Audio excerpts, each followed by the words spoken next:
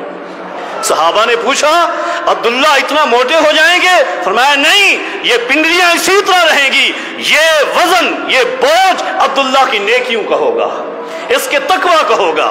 وہ عبداللہ سیدنا مقداد ابن اسود سے فرمایا کرتے تھے، اے مقداد، جنگ بدر کے دن نبی علیہ السلام کو تسلی دیتے ہوئے جو ایک جملہ تو نے کہا تھا، میرے ساتھ سودا کر لے، میری پوری زندگی کی نمازیں تو لے لے، روزے تو لے لے، جہاد تو لے لے، حج تو لے لے، ساری نیکیاں لے لے، میدان بدر میں پیغمبر کے سامنے کھڑے ہو کر تو نے ایک جملہ کہا تھا، وہ نیکی مجھے دے دے، میری زندگی کی پوری نیکیاں لے جا۔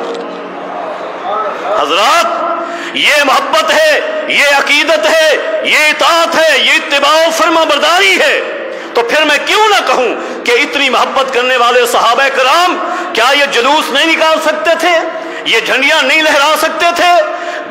جلوس نکالنا مشکل ہے یا گردن کٹا دینا مشکل ہے؟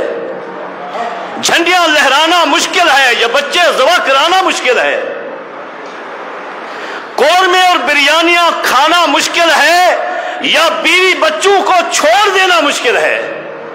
تنے تنہا بھی آئے، لباس اتار کر بھی آئے، لباس چھین لیا گیا، بیوی بچے چھین لیے گئے، سب قربان کر دیے صرف ایک ہی نام پر، محمد مصطفیٰ کی محبت پر صلی اللہ علیہ وسلم۔ یہ لوگ آپ کا میلاد نہیں منا سکتے تھے؟ یہ جلوس نہیں کر سکتے تھے؟ یہ جھنڈیاں نہیں لہرا سکتے تھے؟ کیا ان کے پاس وہ رقم نہیں تھی؟ عبد الرحمن ابن عوف رضی اللہ عنہ جب فوت ہوئے تھے، ان کی وراثت کو جب تقسیم کیا گیا، حدیث اٹھائیے، ہتھوڑے اٹھا کر سونے کو توڑ کر بانٹا گیا اور کئی دن تک ان کی جائیداد تقسیم ہوتی رہی۔ کیا عبد الرحمن ابن عوف یہ جلوس نہیں نکال سکتے تھے؟ رب نے ان کو یہ توفیق نہیں دی؟ وہ عبد الرحمن ابن عوف جب پیغمبر اقدس صلی اللہ علیہ وسلم دنیا سے رخصت ہوئے، نبی علیہ السلام کی بیویوں کی پہلی مہمان نوازی کرنے والا، سب سے پہلے خدمت کرنے والا، نبی کے گھر میں راشن پہنچانے والا، اخراجات دینے والا کون ہے؟ اپنے 9 کوہوں کا طویل رقبہ بیچ کر 9 پوٹلیوں میں اس رقم کو باندھ کر آنے والا عبد الرحمن ابن عوف ہے۔ یہ نبی علیہ السلام کا میلاد نہیں منا سکتے تھے؟ یہ وہ عبد الرحمن ابن عوف ہے نبی علیہ السلام نے اپنی وفات سے چند دن پہلے جن کے لیے عصر کی نماز پڑھنے کے بعد مصلی پہ بیٹھ کر مغرب کی نماز تک دعا کی تھی، اے اللہ میری بیویوں کے ساتھ میرے مرنے کے بعد ایک امتی میرا، ایک تیرا بندہ تعامل کرے گا، وہ نیک ہوگا، بار ہوگا، متقی ہوگا، اللہ میں دعا کرتا ہوں اس کی مغفرت فرما دے۔ یہ عبد الرحمن ابن عوف میلاد نہیں نکال سکتے تھے؟ یہ جھنڈیاں نہیں لہرا سکتے تھے؟ کیوں نہیں کیا؟ ایسا کیوں نہیں کیا؟ یہ وہ صحابہ کرام تھے میرے پیغمبر کے، میدان احد، اللہ اکبر، صحابہ کرام کو تھوڑی سی شکست کے بعد جب فتح نصیب ہوئی ہے، نبی علیہ السلام کے ساتھ بیٹھے ہوئے ہیں، اچانک نبی علیہ السلام فرماتے ہیں مجھے ایک بوڑھا انصاری صحابی نظر نہیں آ رہا، جاؤ دیکھو میرا بوڑھا یار سعد بن ربیع انصاری کہاں ہے؟ کہیں لاشوں میں تو نہیں پڑا ہوا؟ ایک صحابی دوڑتے ہوئے گنج شہیدوں کی طرف گئے، آواز لگائی دور سے، سعد اگر زندہ ہو تو آواز دو۔ کوئی جواب نہیں آیا۔ سعد زندہ ہو جواب دو، کوئی جواب نہیں آیا۔ تیسری مرتبہ کہا سعد اگر زندہ ہو تو تمہیں محمد یاد کرتے ہیں، جواب دو صلی اللہ علیہ وسلم۔ بس یہ آواز سنی تھی، لاشوں کے درمیان سے ایک ہاتھ بلند ہوا، ہاتھ کھڑا ہوا، یہ شخص دوڑتا ہو گیا، دیکھا تو سعد ابن ربیع ہے، زخم میں چور پڑا ہوا ہے، رو رہا ہے۔